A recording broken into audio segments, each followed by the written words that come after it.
Hey there, this is Andrew.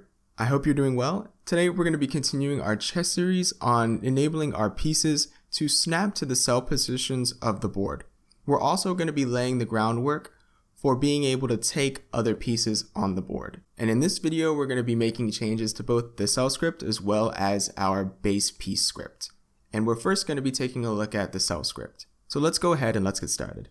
So here we are in the cell script, where we've added a new function that we're calling remove piece that checks to see if our current piece that is attached to this cell is null or not. And if it passes that null check, we're going to kill that piece, and this is basically going to be called by any piece that is going to be moving to this cell and checking to see if a piece exists within it. And lucky for us, that's all the changes we have to make in this script. So let's go ahead and move on to base piece. So here we are in base piece, where we've made a number of additions and a couple of edits as well. We've only added one variable, which is also going to be the final variable that we're going to have for the script, which is a reference to a cell that we're calling target cell. And this is going to be whatever cell that the cursor is hovering over.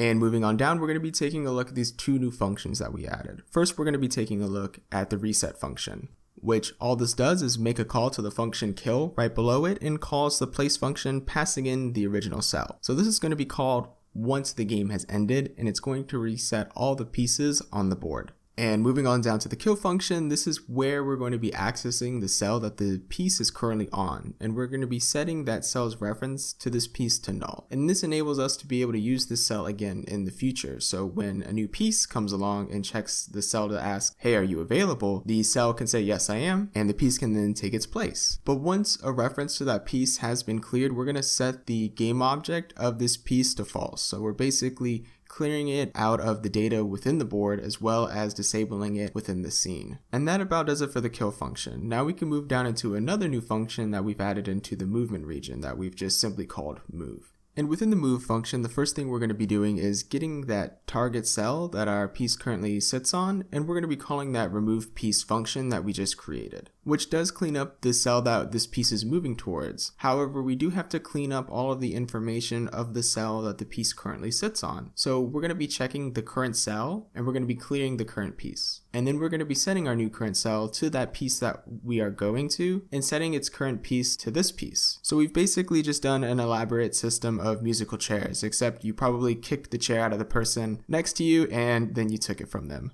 And then we're going to be setting the position of this piece within the scene to the new cell that we just set. And then we're going to clear the reference to our target cell. And you're going to see a little bit more of this variable below to see how we are setting it. So we're going to be leaving the movement region and we're going to be moving on to the events region, where we're going to be looking at our OnDrag and OnInDrag events. And for the OnDrag event, we're going to be adding a for each loop, which is going to be checking all of the recs within our highlighted cells list. So the first thing that we have within our for each loop is this if statement, where we're using the rect transform utility, and we're going to be making a call to the function rectangle contains screen point, where we're going to be passing in the rect transform of our cell, and for our screen point we're going to be passing in our mouse position. And what this is going to do is it's going to go through all of those highlighted cells that are available for our chess piece, and it's going to ask to see if the cursor is within any of them. And if it is, we're going to set our target cell to whatever active cell that our cursor is within. And then we're going to break out of the loop. And if the cursor is not within any of our highlighted cells, we're going to be setting our target cell to null. And that about does it for the OnDrag event.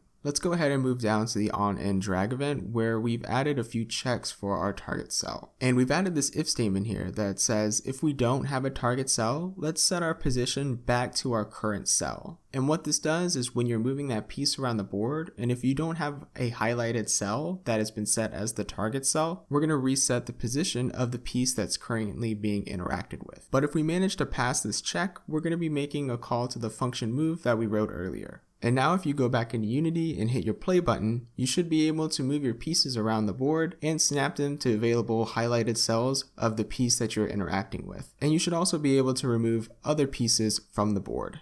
And that about does it for this video. If you liked it, please feel free to leave a like, and if you would like to continue to follow along, feel free to subscribe, and I'll see you next time.